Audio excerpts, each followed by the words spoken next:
Hey, the beauty of watching my videos is I'm not gonna show you stuff that I think, I'm not gonna show this or that, I'm gonna wait and then I'll explain what I'm doing and this, that, and the other thing. I'm gonna get right in there, get my hands dirty, admit if I make a mistake, how we're gonna fix certain things, how we're gonna come through different things. That's what you get when you watch my videos. You see all kinds of stuff that maybe other people aren't going to explain to you in detail. And yes, I go into detail. If that's something you don't like, my videos probably are not for you, because I try to do everything I can to make... Oh, look at him. What's he eating down there? Oh, there's some quail right there, look. California quail. And there goes one of his babies. And we've got a family. There goes one. We've got a family of them that we've seen since they were babies, and it might have been two different families. There's one of the babies that's starting to grow up. They were so small, and we counted, oh shoot, how many did we count? About over 20 little babies, and there was 4 adults, so there might be 2 different packs in there, but they can have as many as, at least 15 babies, maybe more. Hey, little guy, what are you doing? I don't mind. I like squirrels. I like birds. We like hummers. We like it all. We had a woodpecker yesterday, and he was out here. He wasn't eating that stuff. He was eating the suet. Where is that suet? Oh, it's over here. Right there. He was pecking at that stuff. They love that stuff. And the squirrel jumps up on that thing and reaches over there and gets that. And he does that on the other one too, but we don't mind. We don't mind. But back to my videos. Hey, I'm gonna give you as much information on my videos as I can. I enjoy doing it. I don't do it for my purpose, you know. Once I do something, that's done and over. But if I make videos, then you can see from my mistakes, or you can see how I'm going to fix certain things.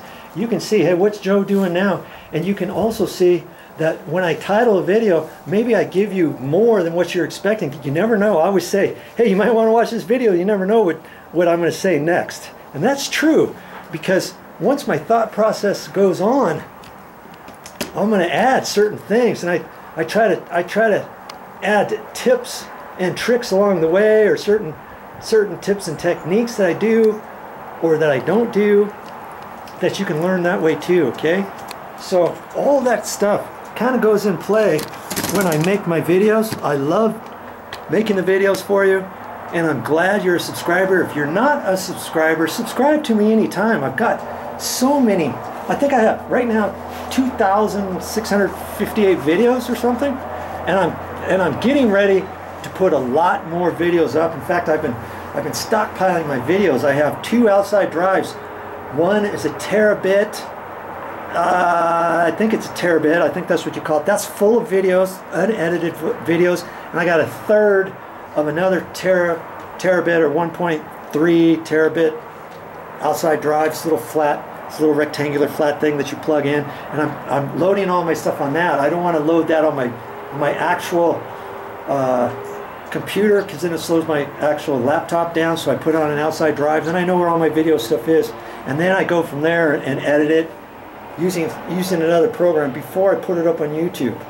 Okay, then I can delete certain things on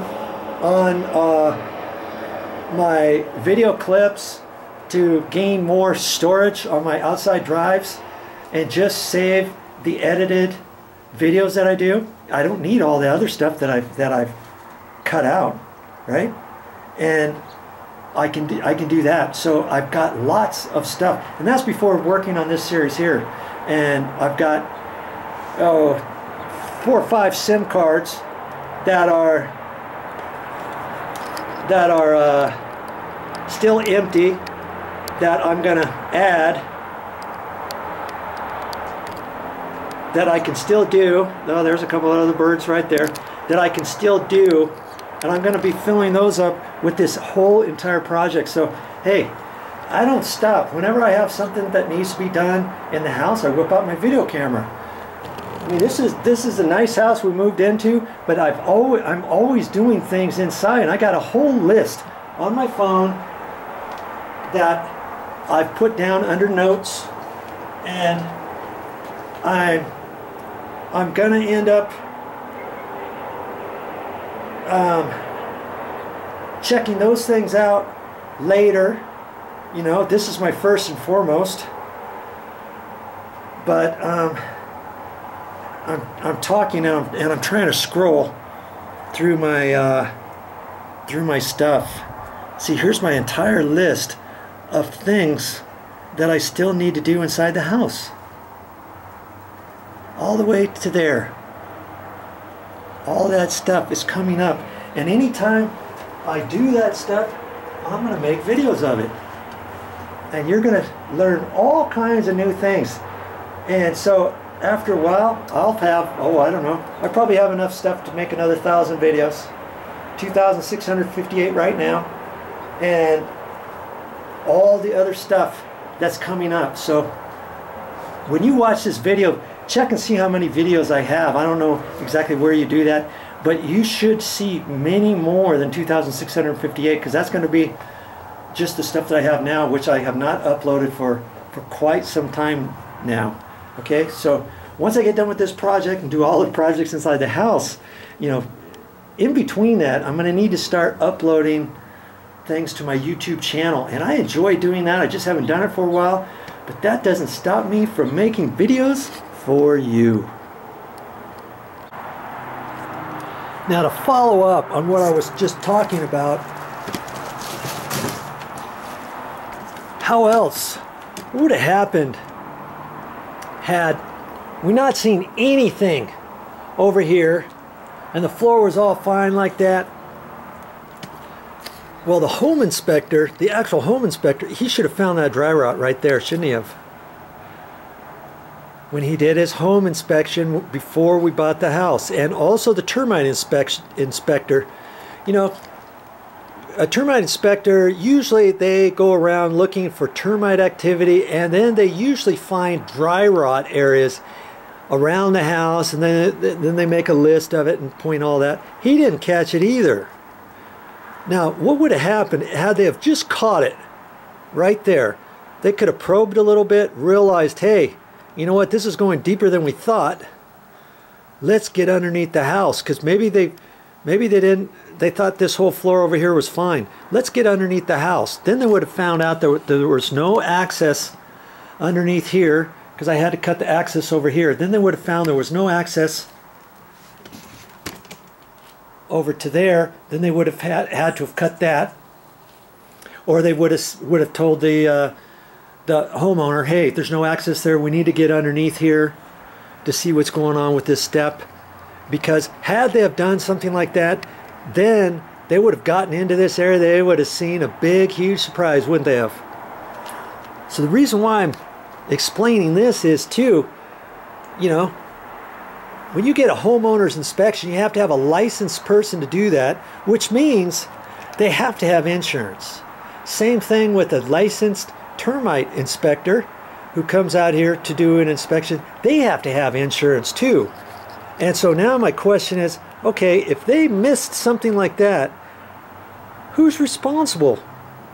Who's responsible? Their insurance should cover some sort of liability, as well as the homeowner, the home inspector who's doing the home inspection for the realtor. He's got to have some sort of insurance.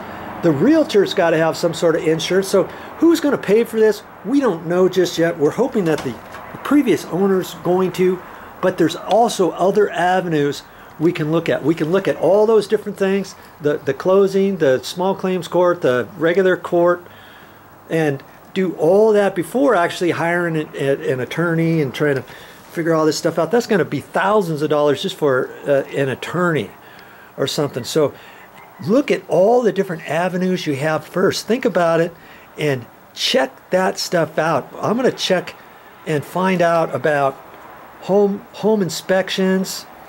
If somebody who's licensed, what sort of insurance do they have if they miss something. I mean, he sure did miss that, didn't he? And I saw that. I thought there might have been something there, because I looked up these steps, and I looked at them, and I thought, hey, something's going on with these steps. And I saw all kinds of, you know, checked marks on the front of that. And I thought, okay, when the homeowner, when the home inspection gets done, that inspector will find it. If he doesn't find it, the termite inspector will find it. Well, neither one of them. We got clean inspection reports, which just kind of amazed me on a 17-year-old house. And now this. So what recourses do we have? We're going to check into it and find out. And I encourage you to do the same.